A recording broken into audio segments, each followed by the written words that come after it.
প্রধানমন্ত্রীর বক্তব্যের জবাব বহুবার দেয়া হয়েছে। এখানে বসার কিংবা আলাপের কিছু দেখছেন না। শ্রম আইন লঙ্ঘনের মামলায় ৬ মাসের দণ্ড পাওয়া ডক্টর মোহাম্মদ ইউনূস। তিনি বলেন, প্রধানমন্ত্রী তার বিরুদ্ধে নয়, অভিযোগের তীর ছুঁড়েছেন গ্রামীণ ব্যাংকের দিকে। বৃহস্পতিবার আদালতে হাজিরা শেষে এসব কথা বলেন ডক্টর ইউনূস। এদিন আগামী ১৪ই আগস্ট পর্যন্ত তার জামিনের মেয়াদ বাড়ায় শ্রম আপিল ট্রাইব্যুনালের বিচারক। বৃহস্পতিবার সকালে শ্রম আপিল ট্রাইব্যুনালে হাজির হন ডক্টর মোহাম্মদ ইউনূস।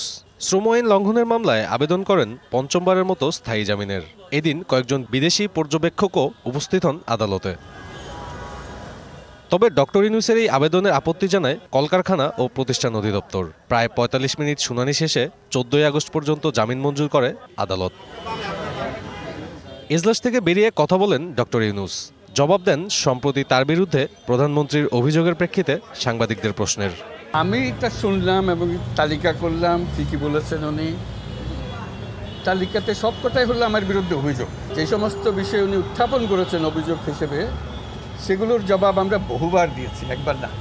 উনি গ্রামীণ ব্যাংকের বিরুদ্ধে অনেক অভিযোগ এনেছেন। যে সমস্ত অভিযোগ এনেছেন এগুলো গ্রামীণ ব্যাংকের বিরুদ্ধে। এগুলো হলো তদন্তের বিষয়, বিতর্কের বিষয় না। তবে স্থায়ী জামিন না পাওয়া নিয়ে বরাবরের মতোই পাল্টাপাল্টি বক্তব্য রাখেন দুই পক্ষের আইনজীবী। আমরা আপিল বিভাগে যাব, আমরা সেটার বিরুদ্ধে আমরা প্রতিকার চাব।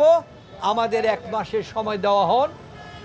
মহামান্য কোর্ট অত্যন্ত আইনগতভাবে দৃষ্টিটা দেখেছেন।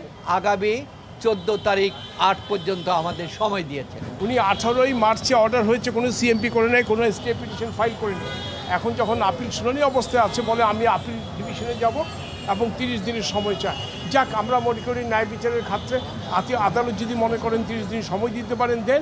শ্রম আইন লঙ্ঘনের মামলায় 6 মাসের সাজা স্থগিতের বিরুদ্ধে হাইকোর্টে আবেদন করে কলকারখানা অধিদপ্তর, যার পূর্ণাঙ্গ রায় প্রকাশিত হয় বুধবার।